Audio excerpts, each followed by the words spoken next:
బైరెడ్డిపల్లి మండలం సోదరుల తరఫున కూడా నేను స్వాగతం చెప్తున్నాను. ఈ గుడి ఏమిటంటే ప్రత్యేకంగా ఒక 30 ఏళ్ళుగా జరుగుతుంది పూజ.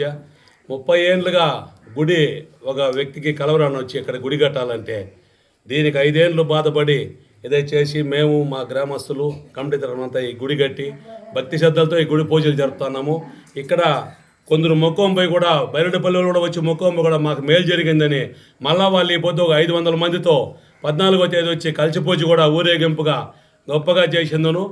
కోలాట్లు వాయిద్యాలతో గ్రాండ్గా ఈ 4 ఈదులు తిప్పిందను. డిజిటల్ దీంతో డ్యాన్సుల ప్రోగ్రాంలతో ఘనంగా పూజ జరపబడును. అదేవిధంగా లక్ష్మీపురం గ్రామస్తుల తరఫున ఈ చుట్టుపక్కల పరిసర గ్రామస్తుల తరఫున కూడా అంబుళ్ళు పోసి పొంగళ్ళు పెట్టి ప్రతిదినము పూజ నిర్వహిస్తున్నారు. అదేవిధంగా ఈ ఐదు రోజులు పూజ క్రమానికి అందరూ ధన్యవాదాలు. ఓం శక్తి ఆదిపరాశక్తి ఆడి పూజ అమ్మవారి ఆహ్వానం 2026 సంవత్సరం. ప్రతి సంవత్సరం లక్ష్మీపురం గ్రామం రాగిమానిపెంట పోస్టు బంగారుపల్లెం మండలం యందు ప్రతి సంవత్సరం కూడా అమ్మవారి బ్రహ్మోత్సవాలు ఇదే విధంగా జరుగుతాయి. 12వ తేదీ నుండి 16వ తేదీ వరకు ఈ 5 రోజులు ప్రతిరోజు నిత్యము అమ్మవారి అభిషేకము మరియు ప్రతిరోజు అన్నదానం జరుగుతుంది, అర్చన కార్యక్రమం జరుగుతుంది.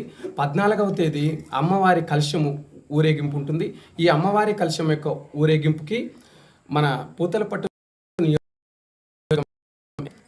అమ్మవారికి పట్టు వస్త్రాలు సమర్పణ చేస్తారు.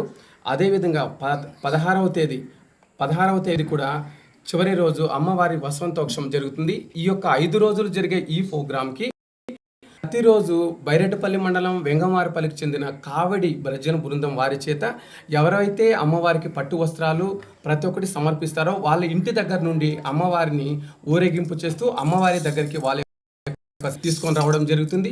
ఇక్కడ వచ్చిన ప్రతి ఒక్క భక్తులు కూడా ప్రతి సంవత్సరం ఇదే విధంగా అమ్మవారి యొక్క ఆశీస్సులతో ఈ యొక్క ప్రోగ్రాం చేస్తున్నాము. ఈ చుట్టుపక్కల గ్రామస్తులు, లక్ష్మీపురం గ్రామస్తులు, ఆలయం యొక్క కమిటీ సభ్యుల చేత ప్రతి సంవత్సరం ఇంత రంగరంగ వైభవంగా జరిగే ఈ ప్రోగ్రాంకి ఈ ఆలయానికి చెందిన ఈ లక్ష్మీపురం గ్రామస్తులు మన ముందు ఇప్పుడు మాట్లాడతారు.